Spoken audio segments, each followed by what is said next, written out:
నమస్కారం.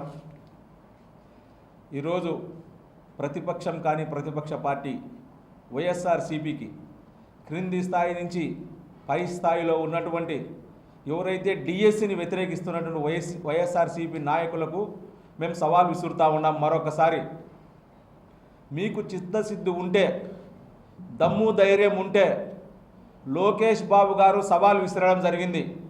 దానికి మీరు ఫస్ట్ సిద్ధమా అని మేము అడుగుతూ ఉన్నాం. మీరు అడిగినటువంటి ప్రశ్నలకు మీరు దుర్బుద్ధితో ఈ ఆంధ్రప్రదేశ్లో నిరుద్యోగులకు ఉద్యోగ అవకాశాలు కల్పించి తద్వారా పేద పిల్లలకు మెరుగైనటువంటి వైద్యాన్ని అందిస్తూ ఉంటే ఓర్చుకోలేక మీరు ఈ రాష్ట్రంలో టీచర్ ఉద్యోగాలు రద్దు చేయాలని చెప్పేసి మీరు అసత్యాలు పలుకుతూ ఉన్నారు. మేము మిమ్మల్ని ఖండించడంలే, మేము స్వేచ్ఛ ఇస్తానం మీరు ధర్నా చేయమని చెప్పి. మీ ధర్నాలో ఒక్కరైనా నిరుద్యోగులు రాష్ట్రంలో పాల్గొన్నారా అని చెప్పి మేము ప్రశ్నిస్తూ ఉన్నాం.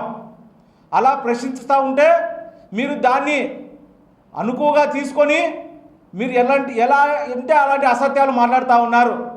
మీరు జగన్మోహన్ రెడ్డి గారు మీరు చెప్పాలా, మీ ప్రభుత్వ హయాంలో ఎంతమందికి ఉద్యోగాలు ఇచ్చారు మీరు ఒకసారి ఆలోచన చేయాలా. ఇవన్నీ ఆలోచన చేయకుండా ఆంధ్రప్రదేశ్ రాష్ట్రం అన్ని విధాలుగా అభివృద్ధి సంక్షేమంతో ముందుకు పోతూ ఉంటే మీరు ఓర్చుకోలేక మీ వాళ్ళందరినీ పురిగొలుపుతూ ఉన్నారు ఆంధ్రప్రదేశ్ మీదికి.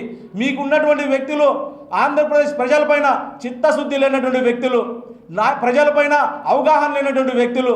ఈ రాష్ట్రంలో పోలవరం ప్రాజెక్టు కానీ, అమరావతి కానీ, విశాఖ ఉక్కు కానీ ఈ ఆంధ్రప్రదేశ్ రాష్ట్రానికి ఒక పునాదులుగా, ఒక భద్రతగా నిలబడినటువంటి వ్యవస్థలు. ఈ వ్యవస్థలను పరుగులు పెడతా ఉన్నాం. అదేవిధంగా మీరు స్కీములు చేస్తూ ఉంటే మేము దాన్నన్నిటి ఎత్తిపోసుకుంటా ఉన్నాం. ఈ ఆంధ్రప్రదేశ్ ప్రజల కోసం, ఈ ఆంధ్రప్రదేశ్ ప్రజలు బాగుండాలనే ఒక ఉద్దేశంతో ఎక్కడే కానీ హరాస్మెంట్కు గురి కాకుండా ప్రజాస్వామ్య పద్ధతిలో రాజ్యాంగ విలువలను పాటిస్తూ ఈ ప్రభుత్వం ముందుకు పోతా ఉంది. దాన్ని లోకుగా తీసుకొని మీరు చంద్రబాబు నాయుడు గారి పైన, లోకేష్ బాబు గారి పైన మీరు మాట్లాడుతూ ఉన్నారు. మేము ఒకటి సవాల్ విసురుతూ ఉన్నాం. ఇవన్నీ కాదు, మీకు చిత్తశుద్ధి ఉంటే, ప్రజల మీద నమ్మకం ఉంటే మీరు రాని ప్రజాక్షేత్రంలోకి లోకేష్ బాబు గారిని విసిరినటువంటి సవాల్ను మేము స్వీకరిస్తూ ఉన్నాం. మీరు కూడా స్వీకరించండి. జగన్మోహన్ రెడ్డి గారు డే టు టైము చెప్పండి. మేము లోకేష్ గారిని కడప జిల్లాకైనా సరే, ఆంధ్రప్రదేశ్లో ఏ గ్రామానికైనా మేము తీసుకొని వస్తామని చెప్పి ఈ సందర్భంగా వైఎస్ఆర్సీపీకి సవాల్ విసురుతూ ఉన్నాం.